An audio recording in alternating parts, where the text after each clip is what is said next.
Olá, irmãos, graça e paz, tudo bom com vocês?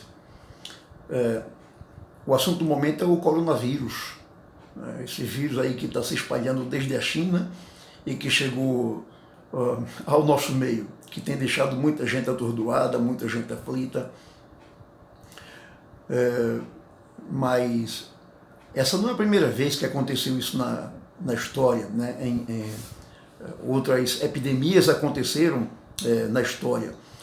E um detalhe, nada disso deveria ser novidade para nós cristãos, pois Jesus claramente disse que quando estivesse se aproximando do fim, muitas coisas aconteceriam, inclusive epidemias em vários lugares. Jesus disse isso, né? Lucas capítulo 21, verso 8, ele disse que haveria epidemias em vários lugares, e nós estamos vivendo aí uma pandemia, né? Esse coronavírus que veio lá da China, está em toda a Ásia, está na África, está na Europa, está na América, está em todo canto, inclusive no nosso meio. E o mundo está desesperado, né? Ainda essa semana eu vi uma senhora conversando com outra, e ela, assim, com um ar de assustada, diz assim: como eu estou morrendo de medo desse vírus. Aí a outra respondeu: e quem não está, menina? Né? Então é assim que as pessoas estão vivendo diante dessa situação, que de fato não é para brincadeira, é uma situação séria, uma situação calamitosa. Mas, irmãos, nós, crentes em Jesus, devemos manter a serenidade. Nós, crentes em Jesus, devemos manter a calma, devemos manter a nossa confiança em Deus. O Salmo 125 chama a nossa atenção exatamente para confiar no Senhor em toda e qualquer situação, inclusive nessa situação. O Salmo 125, 1 diz: os que confiam no Senhor são como o monte Sião, que não se abala, firme para sempre.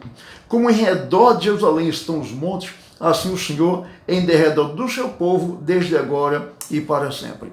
Então, os montes cercam Jerusalém como que a protegê-la, da mesma forma o Senhor cerca o seu povo. Certamente que o Senhor pode permitir que esse vírus atinja um crente, pois a Bíblia não promete que Deus vai proteger os crentes de epidemias, de vírus, de doenças, nada disso. A Bíblia não promete isso.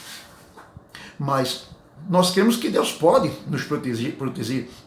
Nós cremos que Deus pode nos guardar disso aí. O que nós temos que fazer é tomar os devidos cuidados, conforme as autoridades estão dizendo. Devemos lavar bem as mãos, devemos evitar grandes aglomerações, devemos ter o máximo cuidado possível. Porém, irmãos, isso já está ficando uma paranoia. Todo mundo só fala disso e as pessoas falam disso com medo. E há muitos cristãos que também estão sendo levados por essa paranoia e falando do vírus com medo. É preciso que o cristão viva aqui o Salmo 125, que ele confie no Senhor, que ele creia no Senhor, que ele saiba que se o universo inteiro está nas mãos de Deus, se a minha vida e a sua está nas mãos de Deus, esse vírus tão pequenininho, tão minúsculo, que é invisível, também está nas mãos de Deus. E um dia, dentro da agenda de Deus, de acordo com o calendário de Deus, ele vai dar um basta a esse vírus. Essa pandemia é importante para mostrar como a gente é fraco e para mostrar como a gente carece de Deus, como a gente precisa confiar em Deus, para mostrar como a gente depende de Deus. A nossa vida é frágil demais. Portanto, a minha palavra pastoral para você, meu irmão, é que você não tenha medo desse vírus, você não se descuide, você não seja relapso. Faça o que tem que ser feito para não pegar o vírus, mas não tenha paranoia. Confie em Deus, confie no Senhor. Aquele que confia no Senhor fica firme, aquele que confia no Senhor não se abala. Portanto, creia o seguinte: esse vírus está na mão de Deus. Deus controla esse vírus. Ele permitiu que ele chegasse agora e no tempo dele Deus vai tirar esse vírus. Então, confie nele. Então, a minha palavra de conforto e consolo para você é que você vá orar, que você vá ler a Bíblia, que você vá meditar, que você tenha comunhão com Deus e que você aproveite também para evangelizar, mostrando ao pecador que ele carece se arrepender. Porque se esse vírus pegar o pecador e de repente ele partir para a eternidade por conta desse vírus, ele estará perdido. Então o nosso dever é dizer ao pecador que esse vírus está aí, e como todos os demais, como um juízo de Deus por conta do pecado da raça humana. Então, o pecado de Adão trouxe desequilíbrio para a raça humana. O pecado de Adão trouxe miséria para a raça humana.